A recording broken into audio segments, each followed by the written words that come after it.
This video introduces you to permutations. Now, remember from the previous video, permutations are concerned with counting the number of ways in which objects can be chosen and then arranged in a definite order. So order is important, and each arrangement is called a permutation. So let's look at an example. I have 5 different books. Determine how many arrangements are possible on a shelf if all 5 are selected. So we have 5 spots. To begin with, I have 5 books that I can choose from. Once that one's selected, I now have 4, then I have 3, then I have 2, then I have 1. I'm placing all the books, so I need to multiply. So my number of arrangements equals 5 factorial, which is 120. So therefore, there are 120 ways or arrangements.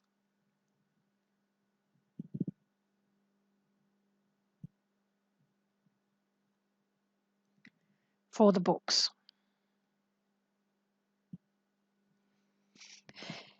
In the next example, if only 3 are selected. So I only have 3 spots. I have 5 books to select for the first spot. Then I have 4. Then I have 3. I need all of them. So number of arrangements equals 5 times 4 times 3, which is 60. So therefore, there are 60 arrangements for selecting 3 books.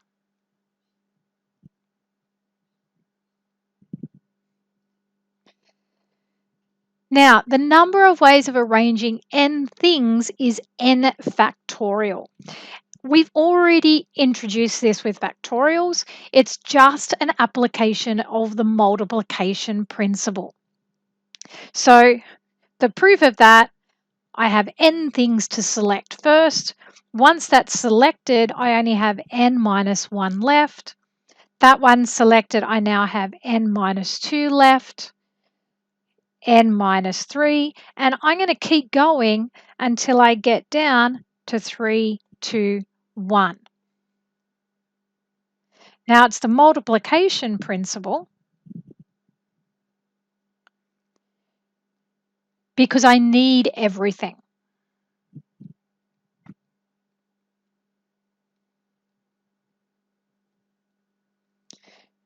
So therefore, number of arrangements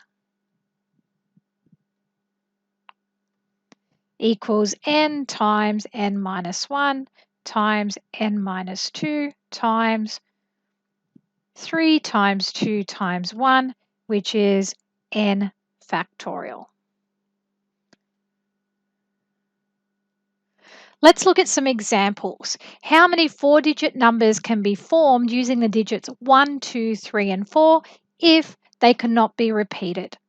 So I have 4 spots, 4 digits to place to start with, then I only have 3, then I have 2, then I have 1. I need to multiply, which equals 4 factorial, which equals 24.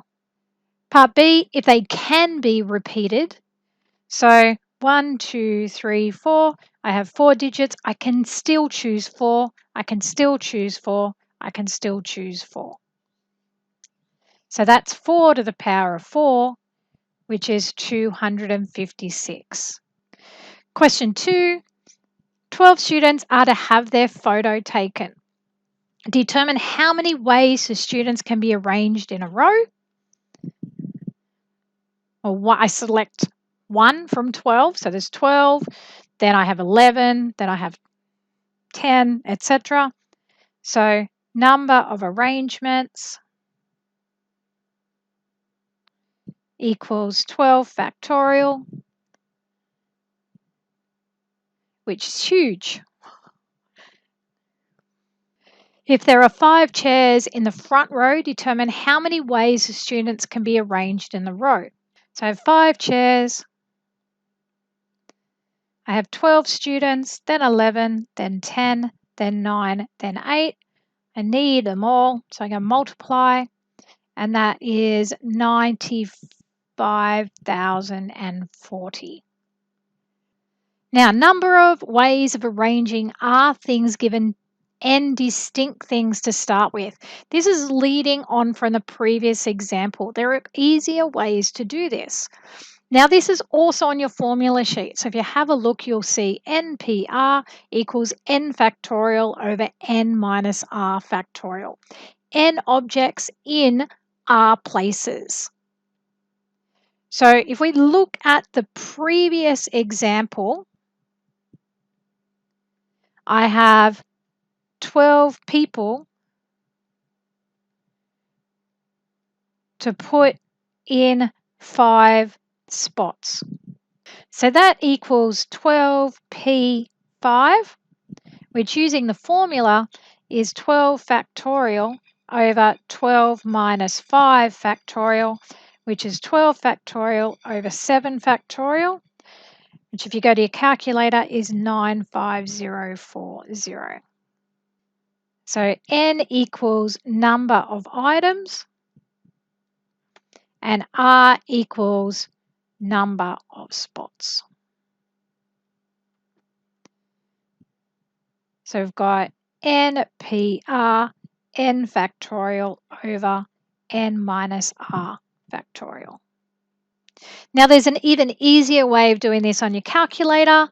There's a permutation option. So graphics calculator, menu, probability 2, which is permutations. You can actually just put in 12p5 and it will give you that answer. So check that. Let's look at some examples using the letters A, B, C, D, and E without repetition. Determine how many different 2-letter arrangements there are.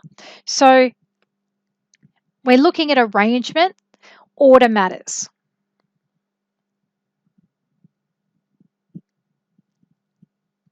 So we know it's a permutation. That's going to be important once we have done combinations as well. So we've got 5 things in 2 spots. So 5p2, which is 5 factorial over 5 minus 2 factorial, 5 factorial over 3 factorial, which is 20. Now, calculator. You could go 5 factorial over 3 factorial, which is 20, or you can actually go 5p2, which is 20. Check that you can do this. What if we didn't have a calculator?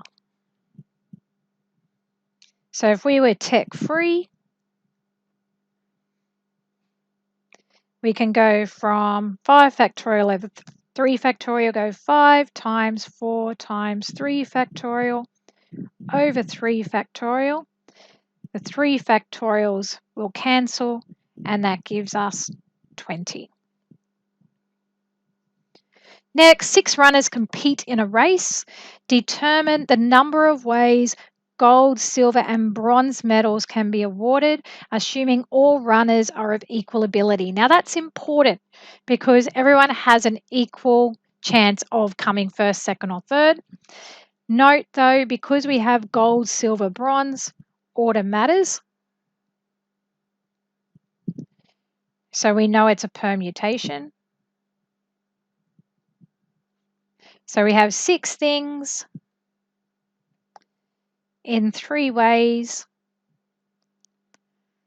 6p3 equals 6 factorial over 6 minus 3 factorial, 6 factorial over 3 factorial,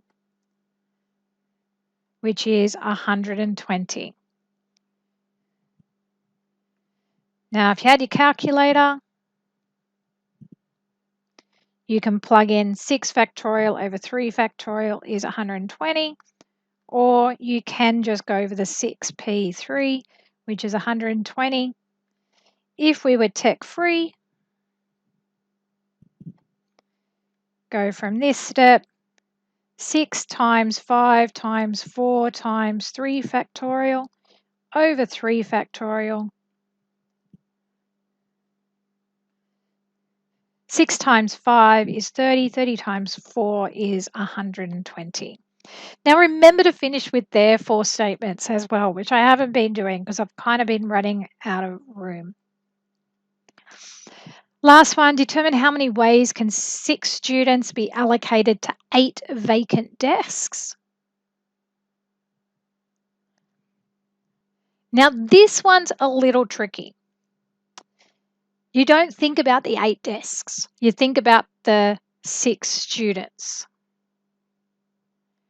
So we have 8 things, which are 8 desks, in 6 ways. So think about allocating a desk to a student. Now, order matters.